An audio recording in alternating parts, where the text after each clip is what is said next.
Hello, I have been away for the past 2 weeks because I have been working on putting together a booth for my business, Thimble Book.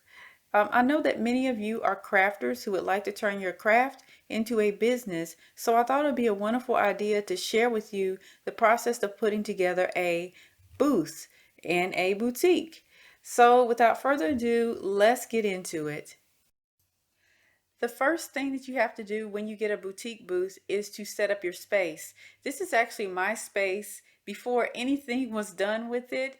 And I was really overwhelmed with there being a blank wall there because I didn't know what to put on the walls. So when you do decide to get a boutique space, the first thing that you should do is really decide what you need to have inside of the space in order to make it work for you. And then go out there and find that first piece that you need for the space and design everything around that one piece.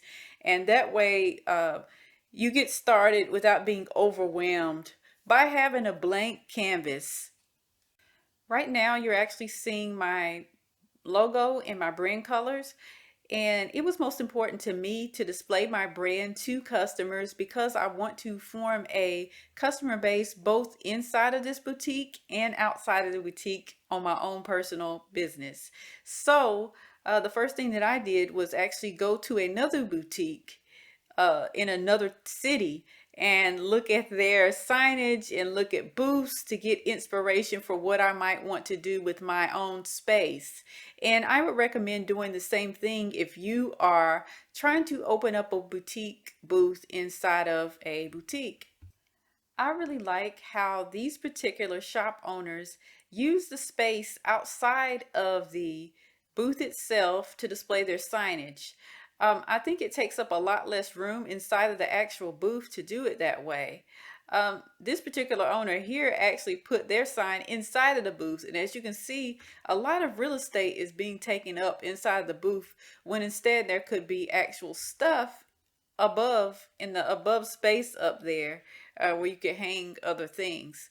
So I decided that I wanted my signage as well to go above my space or on the outside of the space so that I wouldn't actually take up real estate where my product could hang. This particular boutique allows you to go 2 feet beyond the wall in retail space. So a lot of the sellers added a door there to be able to use that 2 feet, but I decided that I wanted to use a bookcase like this seller did here. So if you do get a boutique space, definitely make sure that you use every single square foot of space that they allow you to use. Wall colors were something that I really struggled with in the space, so I used apps from Home Depot and Lowe's to paint my walls various colors so that I could get an idea of what I wanted to do. I also went and I looked at some other booths to see what kind of colors I wanted, and I decided that I wanted to go with a dark color because I really wanted my embroidery to pop. So this is what the freshly painted space looked like. I really just painted and rolled out a floor there. If you're looking for colors that match your specific brand, you can take the hex values and plug them into certain programs on the computer and be able to get the exact paint color matches to those. So that's just a quick tip there. This is actually a mock-up of my sign to go in my space. This was created by CeeLo Education TV, so special shout out to that channel for helping me with this. I ultimately decided to go with the design on the bottom, which is the white one, because I thought that it looked more like my logo and branding. This is just a fun clip from when CeeLo installed the sign inside of my space. If it looks like a fun shot, keep it. Is it good? Yeah, Are you recording? yeah, I'm recording. Oh, okay. So this is what the final space looks like with the two bookends on both sides to maximize the 2 feet, and then also the sign at the top so that I am not using up any retail space with signage. Now it's just time to fill the center of the space. So as you can see there, by focusing on one focal point, you can really build out a space and not be overwhelmed by the idea of having a blank canvas to work with.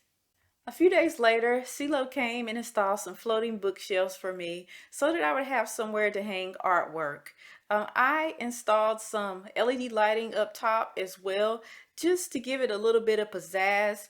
And I also went to IKEA and got the Kalex bookshelf unit just so that I have somewhere to put shirts or whatever other merchandise that I would like to put in there. The space is still not finished, but this is just what I have so far.